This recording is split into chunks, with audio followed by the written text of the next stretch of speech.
So, how does a family project, one that started with just some funny pictures on Instagram, suddenly explode into a global community with 5 million followers? Well, today we're going to break down the incredible success story of growing up Italian. Let's get right into it. It's the question everyone wants to know. So, what's the secret, right? Is it some, complicated marketing algorithm, a massive budget, or is it something way more genuine? We're about to unpack the exact formula they used to build this incredible digital family. But to really get why they blew up, you got to understand the problem they were solving. For generations, the Italian-American experience you saw on screen, it was often just a caricature, right? It totally missed the depth, the diversity, and just the reality of the culture. And that's where they came in. A new generation is basically flipping the script. Armed with social media, they're taking back control and sharing a story that is way more authentic, more complex, and honestly, a lot more relatable. And this is the absolute key right here. Growing Up Italian isn't just another social media account. Think of it more like a digital town square. It's a place where people finally feel seen and heard. They recognize their own family's quirks, those crazy food debates, and they see it's all part of a shared, totally universal experience. And believe it or not, this global community all started in the most down-to-earth, authentic place you can imagine, a family-run panini shop in Brooklyn. So let's meet the team. You've got the cousins, Sabino, Rocco, and Michela. Their family's roots are in Salerno, and this whole thing started so simply, just sharing funny, relatable stuff. I mean, their first podcast wasn't recorded in some fancy studio. It was literally recorded right above their family's deli. You just can't get more real than that. And their success is no accident. It's a real family business where everyone knows their role. You've got Sabino, he's the networker, the people person. Then there's Rocco, he's the big picture guy, the brand strategist. And Michela, well, she's the one who drives the whole ship, handling all the admin stuff and the merch.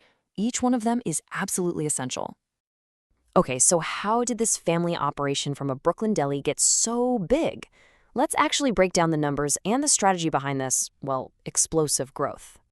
All right, so let's set the scene. Before 2020, they had a pretty respectable audience, about 60,000 followers. They were building something solid. But the real explosion, that was still to come. And then the pandemic hit. This was the turning point. As everyone was looking for connection online, their content just resonated on a massive scale. Get this, they gained 250,000 followers in a single week.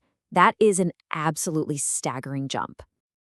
Which brings us to today. When you look across all their platforms, Instagram, TikTok, YouTube, Facebook, they have a combined audience of 5 million people. That's not just a following, folks. That's a movement. So, what is the secret sauce? Well, it's actually not so secret. It really just boils down to 3 simple principles that anybody can get. Be consistent, be authentic, and involve the family. Let's talk about consistency first. This quote really says it all. They've been doing their podcast for 8 years and have never, ever missed a single week. Think about that. While a lot of people might give up, they just keep showing up. That kind of commitment builds incredible trust and loyalty with an audience. Okay, next up, authenticity. Look, these guys aren't polished actors or media execs. They're a real family, sharing real, honest stories. The kind of stuff that millions of us recognize from our own lives. The nanas who absolutely rule the kitchen, the parents who worry just a little too much. That's the stuff people connect with. And that brings us to the final ingredient, the family itself. Their parents, their siblings, they aren't just behind the scenes. They are often right there in front of the camera. And those unscripted moments, a parent jumping in to correct someone's pronunciation or giving some unsolicited advice, that adds a layer of truth and humor that slick, polished content could never, ever replicate. But their impact goes way beyond just making people laugh. They've actually become this vital connection point, a kind of bridge between different generations and even different continents. For younger Italian Americans, they're like a digital bridge back to their heritage. And it's not about being stuck in the past. It's about understanding traditions, everything from old superstitions to family recipes, and figuring out how to make them meaningful in their own modern lives. And what's so cool is that this conversation flows both ways. For Italian Americans, yeah, it's a way to reconnect with their roots. But for people watching back in Italy, it offers this fascinating look at how their culture has traveled, how it's evolved and been reinterpreted abroad. It gives them a whole new perspective on their own global family. So this all builds toward a much bigger idea. Their journey isn't just about social media fame. It's really a powerful case study for how culture and tradition can not just survive, but actually thrive in our digital world. So what's the ultimate takeaway from all this? Growing Up Italian really proves that identity isn't some dusty museum piece. It's a living, breathing thing. It's about having this deep respect for the traditions you come from, while also having the courage to carve out your own unique path forward. And that leaves us with one last thought to chew on.